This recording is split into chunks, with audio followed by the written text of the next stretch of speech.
Hello, my friends. Russia has now made its position unmistakably clear to the United States and to President Donald Trump's administration. What happened in the North Atlantic with the seizure of the oil tanker Marinara, formerly known as Bella 1, is not a marginal incident, not a misunderstanding, and certainly not a routine enforcement action. It is a serious escalation that cuts directly into the foundations of international maritime law and global stability. Let us be absolutely precise about the facts. The vessel in question was sailing under the Russian flag, granted legally and temporarily in accordance with international maritime regulations. At the time of the seizure, the Marinara was conducting a peaceful transit through international waters of the North Atlantic, following a clearly defined route toward a Russian port. It was not a military vessel. It posed no threat. It did not engage in hostile activity of any kind. Its status as a civilian non-combatant ship was not in dispute. The Russian Ministry of Foreign Affairs has stated clearly, formally, and repeatedly that the United States had been notified on multiple occasions, including through official diplomatic channels, of the vessel's Russian affiliation and its peaceful civilian status. There was no ambiguity. There was no lack of information. Washington was explicitly warned not to interfere with the ship. Under international maritime law, the principle of exclusive jurisdiction of the flag state over its vessels on the high seas is fundamental. This is not a suggestion or a guideline, it is a core rule. Boarding and inspection of a vessel in international waters is permitted only under a strictly limited list of conditions: piracy, slave trading, unauthorized broadcasting, or similar universally recognized crimes. None of these conditions applied to the Marinara. None. Russia did not give consent for any inspection or boarding. On the contrary, Moscow issued official protests regarding the prolonged pursuit of the tanker by U.S. Coast Guard assets over the course of several weeks. The seizure was carried out despite these protests, not because of any legal justification, but because Washington chose to act as if international law simply does not apply to it. In these circumstances, the boarding of a peaceful civilian vessel in international waters by U.S. military forces can only be described as a flagrant violation of international maritime law and the principle of freedom of navigation. There is no other honest interpretation. Equally alarming are the threats made by U.S. officials to initiate criminal proceedings against the crew of the Marinara and against the ship's owners. These threats are unacceptable. U.S. domestic law does not apply to a Russian flag vessel operating legally on the high seas. To claim otherwise is to assert unlimited extraterritorial jurisdiction, an idea that directly undermines the entire international legal order. What we are witnessing is not enforcement, it is coercion. It is the assertion of raw power in place of law. The references by U.S. officials to their unilateral sanctions regime only deepen the problem. Unilateral sanctions imposed by the United States or by any Western country are not recognized as legitimate under international law. They cannot serve as a legal basis for the seizure of vessels in international waters. Attempting to impose national sanctions regimes globally through military force is nothing less than legalized piracy under another name. It has now also emerged that the United Kingdom assisted the United States in this operation. This confirms that the seizure of the Marinara was not an isolated act, but part of a coordinated Western action.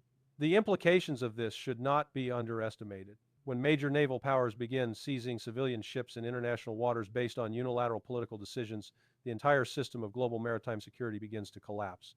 There is also growing concern openly acknowledged by Russian officials that this incident may be connected to a broader strategy aimed at exerting control over Venezuela's natural resources. These suspicions are not irrational. History provides ample evidence of how economic pressure, sanctions, and military coercion are combined to achieve strategic resource dominance.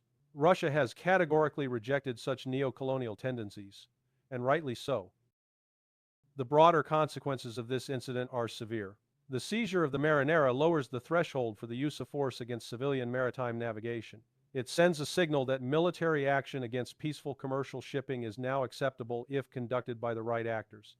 This erodes restraint. It normalizes escalation, and once that restraint is gone, it does not return easily. If the United States believes that anything goes on the high seas, then that precedent applies to everyone. International norms do not survive selective enforcement.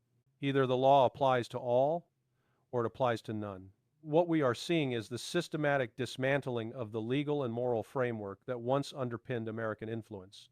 For decades, U.S. power relied not only on military strength, but on soft power, the ability to persuade, to attract, to maintain moral authority. That soft power is now evaporating at astonishing speed. By replacing law with force, diplomacy with coercion, and legitimacy with intimidation, Washington is sacrificing long-term influence for short-term displays of dominance. This may not be immediately visible in the form of explosions or missile strikes, but it is strategically devastating. Soft power is difficult to build and easy to destroy. The United States is destroying it in real time. Russia's response to this incident is one of its most forceful diplomatic statements in recent years. Strong statements were issued during previous administrations as well, including under President Biden, but this declaration stands out for its clarity, its firmness, and its directness. It represents a clear warning that Moscow will not accept the normalization of lawless behavior on the world's oceans. This is not mere rhetoric. It is a signal that the rules of engagement are being reevaluated. Strategic patience does not mean strategic weakness. Russia, China, and other major powers are watching carefully as Washington undermines the very system it once claimed to defend. The tragic irony is that the United States is doing this to itself. Decades of accumulated influence are being squandered in a matter of months. The more aggressively Washington acts, the more determined its adversaries become, and the more isolated it grows. In the end, power built on fear is brittle. Power built on legitimacy endures. The United States appears to have forgotten that distinction, and the consequences will be profound. What makes the seizure of the Marinara especially dangerous is not only the act itself, but the precedent it establishes. Precedents in international relations are far more powerful than official statements or diplomatic communiques. Once a precedent is set, it becomes a reference point for future actions by allies, adversaries, and neutral actors alike. By boarding and capturing a civilian vessel sailing legally under a Russian flag in international waters, the United States has effectively announced that it no longer considers itself bound by the traditional constraints of maritime law when its political objectives are involved. This is not enforcement. It is discretionary coercion. And discretionary coercion is indistinguishable from piracy when stripped of its rhetoric. The United States claims to act as the guarantor of freedom of navigation. Yet in this case, it has become the primary violator of that principle. The contradiction is impossible to ignore. Freedom of navigation cannot exist if the strongest naval power reserves for itself the right to decide unilaterally which civilian ships are acceptable and which are not. This incident also reveals something deeper about the current mindset in Washington. There is a growing belief among U.S. policymakers that American power is absolute and that resistance, legal, diplomatic, or political, can simply be brushed aside. That belief is not grounded in reality. It is rooted in habit, not in the actual balance of forces in the world today. Russia's response has been deliberately measured, but the content of its message is unmistakable. Moscow is not merely protesting a single seizure. It is warning that the erosion of legal norms in the maritime domain carries systemic risks. When civilian shipping becomes a legitimate target of military force based on political convenience, escalation becomes almost inevitable. It is also important to understand the psychological dimension of this episode. For weeks, U.S. naval assets pursued the tanker across vast distances deep into the North Atlantic, reportedly as far as waters near Iceland. This was not operational necessity, it was obsession. It was about image, credibility, and the refusal to appear weak or unsuccessful. Such behavior is characteristic of declining powers, not rising ones. A confident state does not need to demonstrate dominance through symbolic seizures. It relies on law, alliances, and legitimacy. A state that feels its authority slipping often resorts to spectacle and force to compensate. There is also an unmistakable pattern here. The United States increasingly applies its domestic legal framework beyond its borders, as if national legislation can override international agreements by default. This logic has already been used against individuals, financial institutions, foreign companies, and even sovereign governments. Applying it now to civilian maritime traffic represents a further escalation. If U.S. law applies everywhere, then international law applies nowhere. That is the logical conclusion of Washington's position. The involvement of the United Kingdom further complicates the situation. London's participation reinforces the perception that this was a coordinated Western operation rather than an isolated American decision. This raises serious questions about NATO's role in maritime enforcement and the extent to which alliance mechanisms are being used to legitimize actions that would otherwise be indefensible. For Russia, this is not merely a legal dispute, it is a strategic signal. Moscow understands that today it is an oil tanker, tomorrow it could be any civilian vessel deemed politically inconvenient. Allowing such actions to go unanswered would invite repetition and expansion. This is why the Russian Foreign Ministry's language is unusually direct. The message is not just aimed at Washington, it is addressed to the entire international community. It is a reminder that if the rules collapse in one domain, they will collapse everywhere. There is also a broader geopolitical context that cannot be ignored. Venezuela's role in global energy markets and the persistent Western effort to control or neutralize its resources forms the backdrop to this incident. Russia's skepticism regarding U.S. motives is therefore well-founded. History offers more than enough examples of how sanctions, seizures, and legal enforcement are weaponized to achieve strategic economic outcomes. What Washington calls sanctions enforcement, much of the world increasingly recognizes as economic warfare. The danger is that these actions normalize the use of military force against civilian infrastructure and logistics. Once normalized, the distinction between military and civilian targets becomes blurred. That is a path toward uncontrolled escalation, particularly in contested regions like the North Atlantic, the Mediterranean, and eventually the Arctic. Russia has chosen, for now, the path of strategic patience, but patience should not be confused with passivity. Strategic patience is a calculation, a decision to allow the opponent to expose their own contradictions, overreach, and vulnerabilities. And that exposure is already happening. Each incident, like the Marinara, weakens the credibility of U.S. claims about a rules-based international order. Each unilateral action reinforces the perception that the rules apply only to others. Over time, that perception hardens into consensus. When that happens, alliances fray, neutrality disappears, and cooperation becomes impossible. What remains is power confrontation, raw, direct, and unstable. The United States still has the opportunity to reverse course, but doing so would require acknowledging limits, respecting international law, and abandoning the illusion of total jurisdiction. So far, there is little evidence that Washington is willing to do any of these things. And that is precisely why incidents like the seizure of the Marinara matter far beyond a single ship or a single voyage. They are markers, signposts, indicating where the international system is heading if current behavior continues. At this stage, it would be a mistake to treat the seizure of the Marinara as an isolated maritime dispute. What we are witnessing is the collision between two fundamentally different visions of global order. On one side stands a United States that increasingly views power as unconstrained by law. On the other stands a Russia that insists correctly that stability depends on predictable rules and mutual restraint. This is where the danger truly begins. When civilian vessels become instruments of geopolitical signaling, the maritime domain transforms into a theater of strategic confrontation. The North Atlantic is no longer merely a transit route for energy and commerce. It becomes a pressure point, a testing ground, a potential trigger zone. History shows that such zones rarely remain stable for long. The United States may believe that seizing a tanker demonstrates resolve. In reality, it demonstrates insecurity. It signals that Washington no longer trusts the effectiveness of diplomacy, legal mechanisms, or even its own sanctions regime. Force is being used not because it is necessary, but because it is available. Russia, by contrast, understands escalation dynamics far better than many in Washington appear to. Moscow knows that every action taken at sea reverberates across other domains: military posture, alliance behavior, strategic planning, and nuclear deterrence. The maritime domain does not exist in isolation. It is tightly linked to air, cyber, space, and strategic forces. This is why the Russian response has been firm but controlled. Moscow is allowing the United States to reveal its own hand, to expose the extent of its willingness to discard international norms. This is not weakness. It is strategic discipline, but discipline has limits. If the seizure of the Marinara is allowed to stand as a precedent, Russia and others will be forced to adapt. That adaptation will not be rhetorical, it will be operational. It will involve changes in escort policies, naval deployments, rules of engagement, and strategic signaling. Once those changes are implemented, the risk of miscalculation rises dramatically.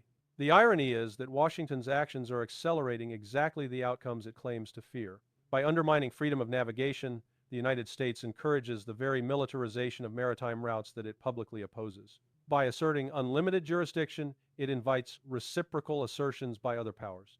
International law functions because most actors believe it serves their long-term interests. When the most powerful actor abandons that belief, the system begins to fragment. Fragmentation leads to blocks. Blocks lead to confrontation. The psychological impact of this episode should not be underestimated either. Allies may publicly support Washington, but privately they are taking notes. Every European capital understands that if U.S. domestic law can be applied to a Russian tanker today, it can be applied to their ships tomorrow. Silence does not equal consent. Often, it equals anxiety. Neutral states are watching even more closely. For them, the seizure of the Marinara confirms a long-standing suspicion that the so-called rules-based order is neither universal nor neutral. It is conditional, selective, and enforced by power rather than principle. This realization has consequences. It accelerates de-dollarization, weakens sanction compliance, and pushes states to seek alternative security and economic arrangements. None of this benefits the United States in the long run. There is also a military dimension that is impossible to ignore. Civilian shipping has traditionally been protected by clear norms precisely because it sits at the boundary between peace and war. When that boundary erodes, escalation pathways multiply. A boarded tanker today can become an escorted convoy tomorrow. An escorted convoy can become a naval standoff. A standoff can become a clash. Once blood is shed at sea, political options narrow rapidly. Russia is acutely aware of this dynamic. That is why its statement emphasizes not only legal violations, but also the broader impact on regional and global security. The Euro-Atlantic region is already saturated with military assets, exercises, and mutual suspicion. Adding lawless maritime actions to this environment is reckless. What is particularly troubling is the apparent lack of strategic foresight in Washington. The assumption seems to be that escalation can be controlled unilaterally, that others will absorb pressure indefinitely without responding in kind. History does not support this assumption. Power politics without restraint does not produce stability. It produces cycles of retaliation. The United States once understood this. During the Cold War, despite intense rivalry, maritime incidents were handled with caution precisely to avoid uncontrolled escalation. Today, that caution appears to be gone. Ideology, domestic politics, and hubris have replaced prudence. Russia's message is therefore not merely a protest, it is a warning that the continued erosion of maritime norms will force structural changes in how global shipping is protected and how naval power is deployed. Once those changes occur, rolling them back will be extremely difficult. Strategic patience buys time, but it does not erase consequences. The longer Washington persists in treating international law as optional, the more it accelerates the emergence of a fragmented, militarized global system, one in which crises multiply and stability evaporates. The seizure of the Marinara is not the end of this story. It is the beginning of a more dangerous chapter. In the final analysis, the seizure of the Marinara is not about a tanker, a flag, or even sanctions. It is about the collapse of illusions that have sustained American power for decades but are now rapidly disintegrating under the weight of arrogance and impatience. The illusion that the United States can impose its will everywhere indefinitely without consequence. The illusion that international law is a tool to be used against others, not a framework that binds all. The illusion that force can replace legitimacy without cost. Those illusions are gone. What remains is a harsher reality, a world that no longer accepts unilateral domination as a substitute for rules, and a global system that is adapting quietly but decisively to American overreach. The seizure of the Marinara is simply one of the more visible symptoms of this transformation. Russia understands this moment with clarity. It recognizes that history is shifting, not in dramatic explosions, but through accumulated acts of self-inflicted damage by those who once claimed to lead. Moscow's response, therefore, is not impulsive. It is grounded in patience, calculation, and confidence in long-term trends. Strategic patience does not mean inaction. It means allowing the opponent to exhaust himself. Every time Washington violates international norms, it teaches the rest of the world a lesson that dependence on U.S.-defined rules is dangerous. Every time it asserts extraterritorial jurisdiction, it encourages others to seek insulation, alternatives, and autonomy.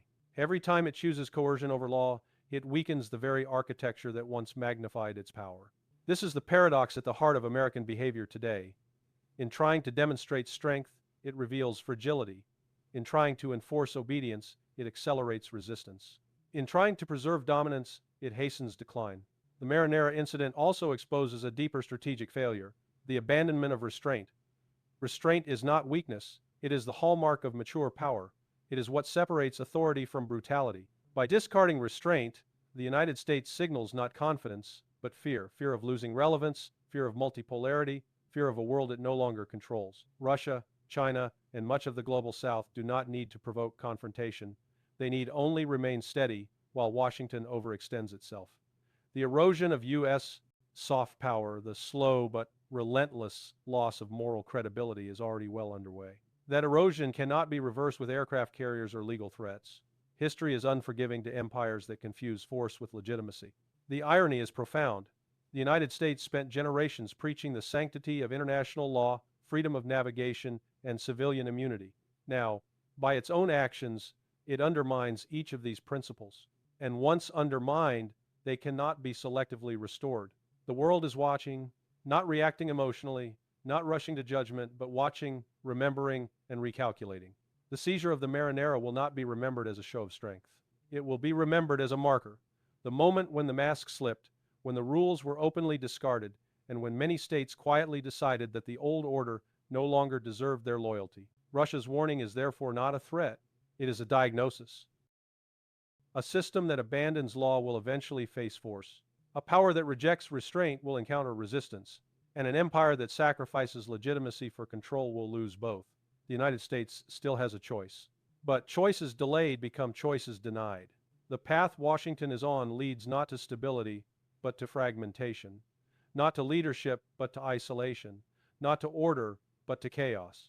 The seizure of a single tanker may seem insignificant in isolation, but in historical terms, it is a symptom of strategic decay. And history has shown time and again that decay does not announce itself loudly. It reveals itself through moments like this when power acts without wisdom and force replaces law. That is the true meaning of the Marinara incident. And that is why it matters far more than Washington is willing to admit.